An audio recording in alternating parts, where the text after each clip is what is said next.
Nous sommes lundi, vous êtes sur la chaîne qui rassemble. Bonjour, bienvenue, voici votre journal.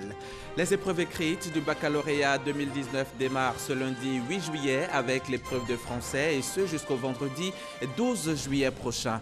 273 000 candidats sont concernés cette année.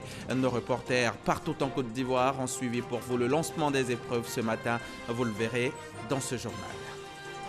La ZLECA entre officiellement dans sa phase opérationnelle. La zone de libre-échange économique continentale africaine a été mise sur les rails hier dimanche dans la capitale nigérienne à l'occasion d'un sommet extraordinaire de l'Union africaine.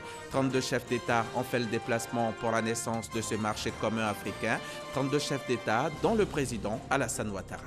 La Cour pénale internationale a reconnu coupable ce lundi 8 juillet l'ancien chef de guerre congolais Bosco Ntaganda de crimes de guerre et crimes contre l'humanité pour des exactions commises en 2002 et 2003 en Ituri, dans le nord-est de la RD Congo. Vous le verrez en toute fin de journée. Les épreuves écrites du baccalauréat 2019 démarrent ce lundi 8 juillet avec l'épreuve de français partout sur le territoire ivoirien. Nous y reviendrons dans quelques minutes. Juste le temps pour nous de faire un tour à Niamey au Niger où la ZLECA entre officiellement dans sa phase opérationnelle. La zone de libre-échange économique continentale africaine a été mise sur les rails hier dimanche dans la capitale nigérienne à l'occasion d'un sommet extraordinaire de l'Union africaine. 32 chefs d'État ont fait le déplacement pour la naissance de ce marché commun africain. La phase opérationnelle de la zone de libre-échange continentale africaine, ZLECAf, est lancée. Pour en avoir fait le point essentiel de sa session extraordinaire, la 12e conférence des chefs d'État et de gouvernement tenue à Niamey ce dimanche n'entend pas tergiverser sur le processus de mise en œuvre de cette plateforme. Si l'on en juge par le nombre de signatures et ratifications après son adoption en mars 2018, la ZLECAf avance à grands pas. Adopté et ouvert à la signature le 21 mars 2018 à Kigali, l'accord sur la zone de libre-échange a enregistré à sa naissance 44 signatures, chiffre record dans les annales de l'architecture juridique de notre Union. Et une année à peine, le nombre de signatures est passé à 52. Et avec la signature tout à l'heure du Bénin et du Nigeria, nous sommes à 54 sur 55. Donc la presque totalité des membres de notre Union. Nous avons enregistré aussi avec les dernières remises des instruments 27 ratifications. 54 signatures donc sur 55, qui dit mieux? Le champion désigné de la ZLECAf qui travaille à obtenir ces résultats est le président du Niger, Mahamadou Issoufou. Pour lui, la ZLECAf constitue un instrument qui va permettre à l'Afrique de combler son retard en termes de prospérité. L'entrée en vigueur de la zone de libre-échange continentale africaine est l'événement le plus important dans la vie de notre continent depuis la création de l'OUA et sa transformation en Union africaine. Il s'agit là d'un événement qui donne l'espoir dans la construction d'une Afrique unie et prospère. Le président de la République de Côte d'Ivoire, Alassane Ouattara, est au nombre des chefs d'État et de gouvernement présents dans la capitale nigérienne à l'occasion de ce sommet extraordinaire de l'Union africaine. Pour saluer l'événement, le chef de l'État ivoirien évoque le taux d'échange de la Côte d'Ivoire avec les autres pays qui avoisinent les 23 et 24%.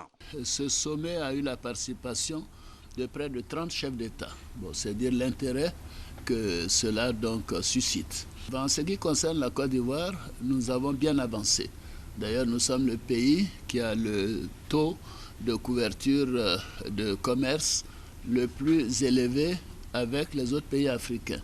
Nous sommes pratiquement à 23-24% de commerce avec les pays africains en général par rapport à la moyenne de 7%. C'est-à-dire que nous nous sommes déjà bien engagés dans ce commerce interafricain. J'ai insisté dans mon discours pour dire que la Côte d'Ivoire le fait parce que nous sommes une économie libérale et que nous attendons la même chose des autres. Nous voulons que les autres pays acceptent nos produits, acceptent l'installation des entreprises ivoiriennes sur leur territoire pour que tout ça évolue à un bon rythme. Moi, je suis très heureux parce que j'ai toujours pensé que le commerce est la clé du développement. Ce n'est pas l'aide, c'est le commerce. Et si nous améliorons le commerce. Donc entre nos États, la croissance économique sera encore plus forte. Donc je voudrais dire que ce sommet est une belle réussite. Je félicite donc les autorités nigériennes et je considère qu'à partir de maintenant, les choses vont s'améliorer. Et tout ça, c'est pour, bien sûr, que les populations africaines aient de meilleures conditions de vie. Et c'est à cela que nous travaillons en Côte d'Ivoire. Président de cette session, en sa qualité de président en exercice de l'Union africaine, le chef de l'État égyptien, Abdel Fattah al-Sisi, a encouragé tous les pays à signer et ratifier l'accord sur la zone de libre-échange continentale africaine. La ZLECAf vise à créer un marché commun pour les marchandises et les services afin d'approfondir l'intégration économique du continent et améliorer les conditions de vie des populations. Avec son entrée en vigueur le 30 mai 2019, elle devient pour ainsi dire le plus grand espace d'échange commercial au monde. Je vous le disais à l'entame de ce 13h, les épreuves écrites du baccalauréat 2019 démarrent ce lundi 8 juillet avec l'épreuve de français et ce jusqu'au vendredi 12 juillet prochain. C'est le ministre de l'Enseignement supérieur et de la Recherche scientifique, Albert Mabry-Touaqueuse, qui a procédé au lancement des épreuves écrites au lycée 1 et 2 de Grand-Bassam, ainsi que vous le voyez sur ces images.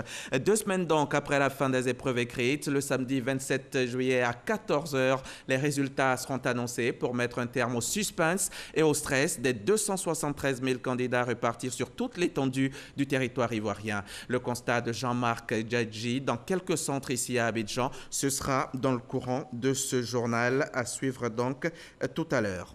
Allons-y dans la région de Gbeke où ils sont 13 435 candidats qui rêvent de ce diplôme tant convoité. Les compositions ont démarré ce matin après que le ministre de la Communication et des Médias, Sidi Tiemoko Touré, a procédé au lancement de l'examen. Kader Sogodogo de la station régionale RTI Boaké. Collège Victor Hugo de Boaké, premier jour des épreuves écrites du baccalauréat session 2019. Désirée Touré a 16 ans. Elle est candidate. Chez elle, la sérénité est de mise. J'ai fait le collège Saint-Jacques. À la fin d'année, j'ai eu 13 de moyenne et j'étais en série A2. Je suis sereine pour la suite pour affronter le baccalauréat. 7h30, le ministre de la Communication et des Médias, porte-parole du gouvernement Sidi Tiemoko Touré, arrive pour le lancement. Il a un mot pour les candidats. Le baccalauréat est l'aboutissement d'une année de travail, mais c'est surtout l'aboutissement de tout votre cursus scolaire depuis le CP. Et donc, je vous souhaite beaucoup de courage, beaucoup de chance dans cette réalisation et que Dieu vous accompagne. Autre établissement, le lycée moderne de Nembo. Ici, le ministre s'adresse aux enseignants en charge de la bonne tenue de l'examen. C'est un exercice assez délicat, exercice pour lequel Madame le ministre de l'Éducation nationale fonde beaucoup d'espoir, certes, dans ces élèves qui vont conclure leur parcours scolaire pour cette année, mais surtout en ceux qui vont encadrer le dispositif. Donc nous escomptons que effectivement ces épreuves se déroulent de la meilleure des façons, dans la sérénité pour les élèves, mais surtout dans la sécurité pour vous aussi. Dans la région de Gbeke, ils sont au total 13 435 candidats issus de l'enseignement général et technique à frapper aux portes des universités et des grandes écoles. Pour les résultats, il faudra patienter 2 semaines à compter de la fin des épreuves écrites. Pour la région du Poro, c'est à Sinématiali que le coup d'envoi des épreuves a été donné par le préfet du département. Par ailleurs, préfet intérimaire de la région du Poro, il avait à ses côtés le DREN de Korogo et notre correspondante dans la région, Ami Sissoko. C'est lycée municipal de Sinématiali, salle d'épreuve. Les surveillants reçoivent les consignes des autorités administratives et éducatives avant le lancement officiel des épreuves écrites du baccalauréat 2019 dans la région du Poro. À Sinématiali, ce sont 182 candidats en liste pour l'obtention du précieux sésame. Ce matin, épreuve de français. Je trouve que c'est abordable parce que nous avons fait des tests sur la poésie. Les 3 sujets sont faisables pour un élève du niveau de la terminale. Mais pour ma part, j'ai choisi le troisième sujet parce que sans trop vouloir me vanter, j'ai une certaine expérience dans la dissertation littéraire. Le préfet du département du Sinématiali, par ailleurs préfet intérimaire du Poro, et le directeur régional de l'éducation nationale qui ont donné le coup d'envoi de cette session 2019 rappellent que toute action de fraude sera sanctionnée. Le message que nous lançons, c'est le même message partout en Côte d'Ivoire. Il faut bannir la tricherie de l'école. Et pour ce diplôme qui est le premier diplôme universitaire, il faut l'entourer de tout ce qui est rigoureux. Habituellement, nous transportons les livrets scolaires. Cette année, il n'y a pas de livret scolaire. Il n'y a pas non plus de fiches DPS à transporter. Tout cela est déjà en ligne. Et lorsque les délibérations vont se faire, parce que les délibérations se font par ordinateur assisté, et donc une fois que c'est terminé, de façon instantanée, nous aurons l'ensemble des résultats. La région du Poro, ce sont 5260 candidats pour le baccalauréat général, dont 2560 filles. Et pour le baccalauréat technique, 347 candidats pour les séries B, G1 et G2, repartis dans 9 centres. Les résultats seront connus le 29 juillet prochain. Sont donc concernés par cet examen les candidats au bac général, mais aussi ceux du baccalauréat technique. Dans la région de l'Ifou, ces derniers composeront désormais sur place, contrairement aux années précédentes. Ils sont au nombre de 234 sur un total de 2794 candidats dans cette région. Reportage RTI Boaké, Soro Corona. Les 234 candidats des séries B, G1, G2, tous du baccalauréat technique de la région de l'Ifou, compose désormais sur place un centre d'examen en Bayakouro pour permettre à ces candidats de subir sereinement le bac section 2019. Le dépaysement, le problème d'hébergement, quelquefois les enfants dormaient dans les salles de classe, au marché, et cela vraiment agissait sur les résultats. Et aujourd'hui, ils sont chez eux et ils composent vraiment dans la sérénité. Les candidats du bac technique disent tirer des avantages en restant sur place. C'est mieux que je compose ici. Parce que ici, je suis en famille. Je suis avec mes parents ici, je me sens à l'aise. Les autres années, on se déplaçait et les parents n'avaient pas les moyens pour qu'on puisse aller avec quelque chose de bon. On n'avait pas les moyens pour pouvoir bien manger. Voilà.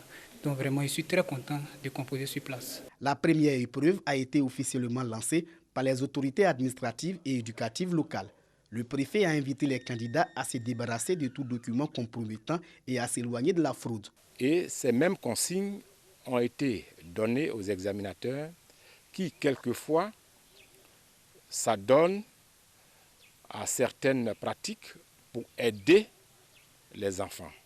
Pour le bon déroulement de l'examen, des dispositions particulières ont été prises. Dans la région de l'Ifou, ils sont 2794 candidats répartis dans 27 centres.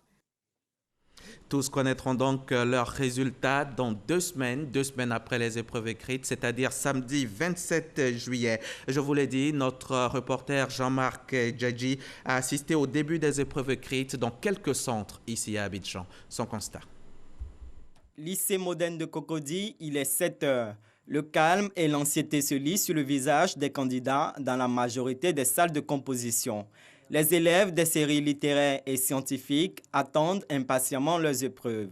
Le jury et l'ensemble des surveillants du centre se préparent pour le bon déroulement de l'examen.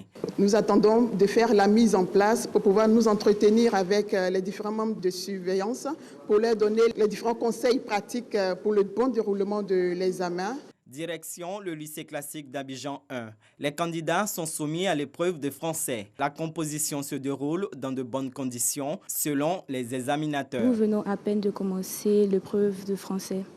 Et à la première lecture, je peux dire que l'épreuve est assez abordable. Nous sommes venus au lycée classique 1 pour surveiller la première épreuve de français. Pour l'instant, par la grâce de Dieu, tout se passe bien. Au lycée municipal 1 de Koumassi, 796 candidats affrontent les épreuves. Les consignes du ministère de l'Éducation nationale sont respectées. Les mesures de sécurité qui ont été mises en place, nous avons des forces de l'ordre à l'entrée du lycée et en interne, nous avons demandé à ce que les candidats déposent leurs sacs à l'entrée des salles et non dans les salles. Le 29 juillet prochain, les 273 242 candidats sur l'ensemble du pays connaîtront leurs résultats. Voilà ce que l'on peut dire à l'heure qu'il est sur ces épreuves du baccalauréat 2019 qui ont donc démarré ce matin pour s'achever vendredi prochain et les résultats seront connus le 27 juillet dès 14 h. L'actualité, c'est aussi la 45e session de l'APF, l'Assemblée parlementaire de la francophonie, se tient ici à Abidjan du 5 au 9 juillet. Ce lundi a lieu l'ouverture solennelle de la session à l'Hôtel Ivoire Sofitel sous le thème Parlement et renforcement de la démocratie. Et toutes nos équipes sont déployées sur l'événement, leur compte rendu à suivre dans nos différentes éditions. La Confédération générale des entreprises de Côte d'Ivoire, elle, a dressé cette semaine le bilan de ses activités au titre de l'année 2018. C'était lors de son assemblée générale ordinaire. D'importantes avancées sont notées dans plusieurs secteurs, mais des défis restent encore à être relevés. Francis Boifou. L'année 2018 a enregistré des avancées notables, mais nous sommes conscients que des défis restent encore à relever. C'est en substance le message du président de la Confédération générale des entreprises de Côte d'Ivoire, ce GECI, aux acteurs du secteur privé. Nous avons le comité de concertation État-secteur privé qui est une avancée majeure pour notre pays au regard de du benchmark que nous faisons avec les autres pays. Nous avons des points importants qui restent encore en attente et sur lesquels le plaidoyer continue avec le gouvernement pour lever ces points. Donc nous pensons notamment à la problématique de la réforme fiscale. Jean-Marie Aka indique par ailleurs que le secteur privé reste dynamique. Le secteur privé ivoirien se porte bien, je dirais à l'instar de l'économie ivoirienne. Maintenant, nous sommes convaincus, nous, secteur privé, que le secteur privé ivoirien peut encore mieux se porter. Et c'est notre rôle en tant qu'organisation patronale d'identifier les freins, d'identifier les obstacles à lever. Et donc, c'est ce que nous allons continuer de faire au cours de cette année 2010. Considéré comme le moteur de la croissance, le patronat entend jouer pleinement son rôle pour rendre l'économie ivoirienne davantage compétitive et attirer les investisseurs à travers le monde. Quelle est la qualité du réseau fourni par les opérateurs de téléphonie mobile en Côte d'Ivoire? La RTCI a voulu en avoir le cœur net. L'autorité de régulation des télécommunications de Côte d'Ivoire a donc diligenté un audit. Et le 3 juillet dernier, elle en a présenté les résultats. C'était au cours d'un déjeuner de presse auquel ont pris part nos reporters Cheikh Koné et Jean-Jacques Kouaméala. Plus de 34 millions d'abonnés aux sociétés mobiles en Côte d'Ivoire à ce jour. C'est ce qui ressort de l'audit réalisé dans les secteurs sur la qualité des services. L'audit effectué sur la période du 18 novembre au 24 décembre 2018 a porté sur les services voix, SMS et les transmissions des données data. Objectif, fournir un réseau de qualité aux consommateurs. Le réseau de 2018 n'a pas été de la qualité qu'on souhaitait. Donc nous allons faire un traitement de ces résultats et c'est en fonction des manquements relevés qu'on détermine les sanctions. Mais ce qui est sûr, il y aura encore des sanctions pour 2018. Nous demandons à la RTCI de doubler de plus de vigilance et de plus de rigueur pour que le consommateur soit à l'abri de toutes ces mauvaises prestations. Parce que c'est le consommateur qui paye et ce consommateur-là a droit vraiment à un service vraiment de meilleure qualité. Le marché ivoirien de la téléphonie mobile compte 3 opérateurs avec un chiffre d'affaires de plus de 820 milliards de francs CFA et des investissements évalués à environ 155 milliards de francs CFA.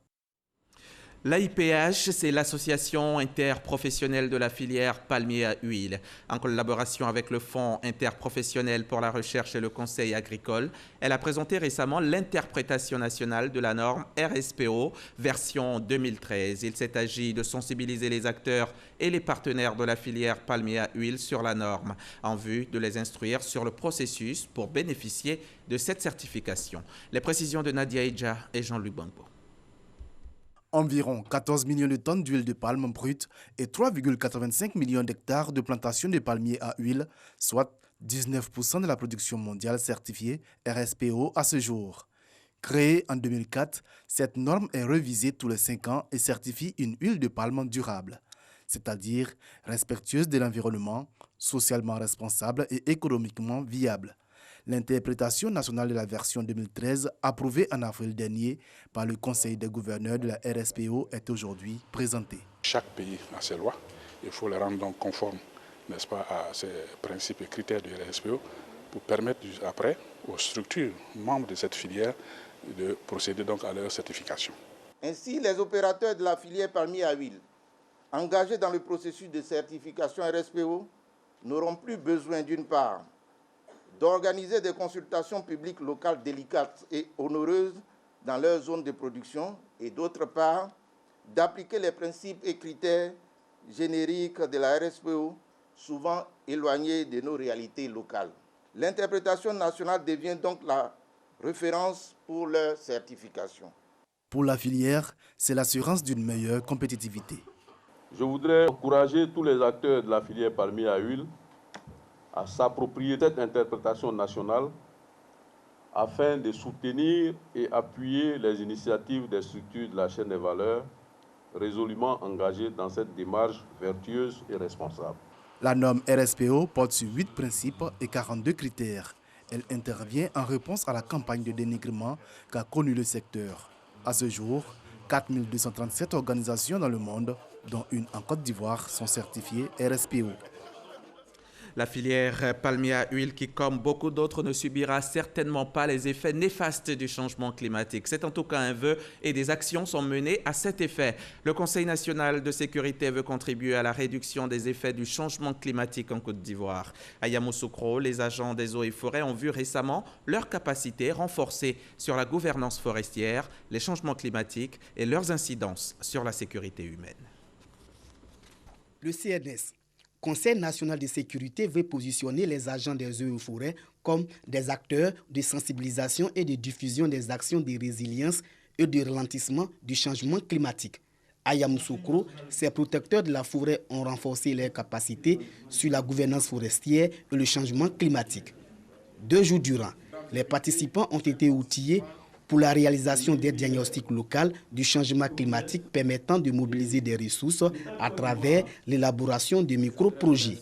À travers cette formation, le Conseil national de sécurité donne ainsi les rudiments aux agents des eaux et forêts pour une meilleure gestion du changement climatique et son incidence sur la sécurité humaine pour une paix durable. Renforcer les capacités des agents des eaux et forêts sur les questions liées au changement climatique et la gouvernance forestière pour leur donner les outils nécessaires afin de pouvoir ralentir le changement climatique et les effets sur la sécurité humaine. Prendre en compte les communautés qui vivent en dehors des forêts ou aux alentours des forêts ou même dans les forêts dans le cadre de la gestion de ces forêts.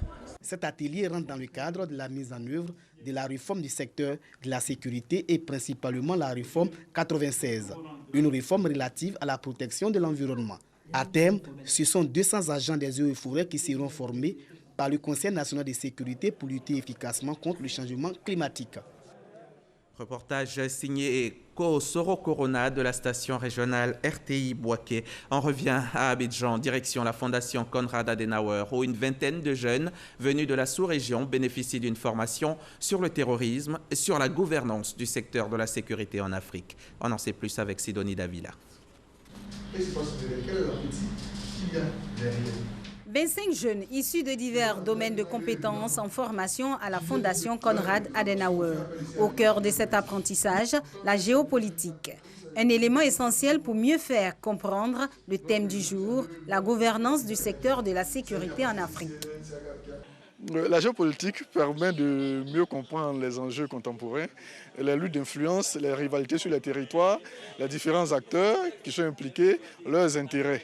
Si je prends spécifiquement le cas du terrorisme en Afrique, on se rend compte que la géopolitique justement, peut permettre aux décideurs publics de réfléchir et d'anticiper justement sur les crises et conflits qui minent notre continent. En initiant cette formation, l'Institut de stratégie d'Abidjan, en accord avec la Fondation Konrad Adenauer, a pour objectif de renforcer la capacité de ces jeunes leaders en vue de susciter une collaboration entre les forces de défense et les populations pour lutter efficacement contre le terrorisme. Avec cette initiative, c'est vraiment un vivier pour nous, pour pouvoir nous enquérir de qu'est-ce que c'est que la géopolitique et de pouvoir entrevoir les relations entre économie, politique et la mondialisation. Pour nous qui sommes surtout jeunes, qui voulons aller vers les jeux de l'avenir. Voilà. Et je travaille avec des jeunes. Alors je dois me mettre à jour. Et la participation à cette université libre de géopolitique, pour moi, c'est une école. Je viens dire qu'est-ce que je connais, mais j'apprends également. Chaque année, dans la période de juillet, apprenants et experts viennent réfléchir et échanger à l'Université de libre géopolitique. Cette université, qui est à sa 3e édition, continue de bénéficier de l'appui technique et financier de la Fondation Konrad Adenauer. L'un des combats de l'Association des femmes de l'Indénié, c'est entre autres encourager les femmes à être autonomes afin qu'elles contribuent au développement économique de la Côte d'Ivoire. L'association a organisé récemment une cérémonie d'hommage aux femmes battantes, comme vous le voyez sur ces images qui nous sont rapportées par Astou Touré. Son reportage complet dans nos prochains journaux. L'on peut faire du vélo à tout âge. Ses bienfaits sur la santé sont reconnus, tant sur le plan mental que physique. Aux Pays-Bas, dans chaque famille, ou presque, on trouve un vélo. C'est un moyen de déplacement prisé dans ce pays, mais pas que. Ils sont aussi adeptes de la marche. De passage dans ce pays de 17 millions d'habitants, notre reporter Walter Amado Ouattara en a été impressionné. La marche et le vélo, un mode de vie aux Pays-Bas. On regarde. Sandra et Nossé font partie des Néerlandais adeptes de la marche et du vélo. Je marche de mon bureau au métro, mais j'aime aussi marcher dans mon village, de ma maison au centre-ville, juste parce que c'est agréable et bon. Par exemple, pour faire des courses. Je ne le fais pas pour faire du sport, c'est juste pratique. Je travaille pour la municipalité de Rotterdam. La plupart des jours, je prends le vélo pour aller au travail. C'est bien pour mon santé, mais aussi c'est bien pour l'environnement et le climat. Je ne prends pas la voiture ni le transport public, car ça cause des embouteillages. Ainsi, je profite du bon temps. De la capitale Amsterdam à la ville de Rotterdam, en passant par la Haye, c'est le même décor. Si la marche occupe une place de choix, le vélo est un mode de vie, voire une tradition pour certains qui l'ont appris depuis le bas âge. J'avais aussi un vélo quand j'avais 2 ans, mon papa m'a pris. Et avec 2 extra pneus sur le côté parce que c'est difficile pour l'équilibre pour les petits enfants. Je n'ai pas une voiture, je prends mon vélo pour aller au centre, pour aller au train. Pas de problème, pas d'accident. Environ 17 millions d'habitants pour une superficie de 41 800 km², le Royaume des Pays-Bas où la Néerlande se trouve sur le continent européen. Ce pays est limité à l'est par l'Allemagne, au sud par la Belgique. Ici, chaque Néerlandais détient au moins 2 voire 3 vélos. Selon un rapport du gouvernement des Pays-Bas, un Néerlandais parcourt en moyenne par an 909 km à vélo. C'est pourquoi des efforts ont été consentis pour la réalisation de 19 000 km de pistes cyclables. Un modèle qui inspire les autorités ivoiriennes en charge du transport terrestre. Aujourd'hui, Abidjan compte pratiquement 10 millions de déplacements par jour. Vous avez pratiquement 40% des déplacements qui sont faits à pied. Et à pied parce que principalement notre système de transport public n'offre pas beaucoup d'alternatives. Et c'est ce que nous voulons corriger. Dans tout le monde entier actuellement, on encourage que nous sensibilisons les gens à utiliser le mode doux. C'est ce qu'on appelle le mode doux, c'est-à-dire les modes non motorisés qui n'émettent pas d'émissions pour polluer l'environnement.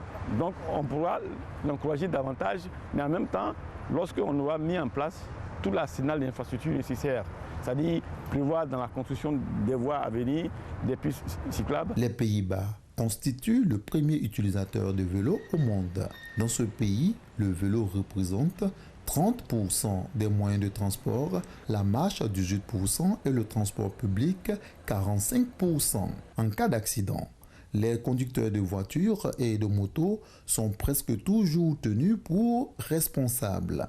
Ceux-ci payent environ 230 000 francs CFA pour un civisme. Les cyclistes également doivent avoir un comportement irréprochable. Depuis le 1er juillet 2019, les Néerlandais ne peuvent plus manipuler le téléphone pendant qu'ils sont à vélo. L'amende s'élève à presque 62 000 francs CFA. Ce matin, à La Haye, Bosco Ntaganda a été reconnu coupable par la Cour pénale internationale de crimes de guerre et crimes contre l'humanité. L'ancien chef de milice, aujourd'hui âgé de 45 ans, a joué un rôle déterminant selon la CPI dans les atrocités commises en 2002 et 2003 en Ituri, dans le nord-est de la RDC. L'ancien chef de guerre a été reconnu coupable de 18 chefs d'accusation, coupable de meurtre, d'attaques contre des civils pour des motifs ethniques, coupable de viol, d'esclavage sexuel, de pillage. La 8e de finale entre le Mali et la Côte d'Ivoire, c'est ce lundi à Suez à 16h. Ce sera également un derby entre deux pays voisins en Afrique de l'Ouest. Les Aigles, qui n'ont jamais battu les éléphants en Coupe d'Afrique, veulent vaincre la malédiction et continuer leur aventure. Le vainqueur va rencontrer l'Algérie en quart. La Tunisie et le Ghana s'affrontent également ce soir à 19h. Des matchs à suivre sur RTI 1, la chaîne qui rassemble. Voilà qui met fin à ce journal. Merci de l'avoir suivi. Bonne chance donc à tous les candidats au baccalauréat qui connaîtront leur sort le 29 juillet, lundi 29 juillet prochain. Le 20h vous sera proposé ce soir à 21h15 avec Fatou Fofana Camara. À très vite sur la chaîne qui rassemble.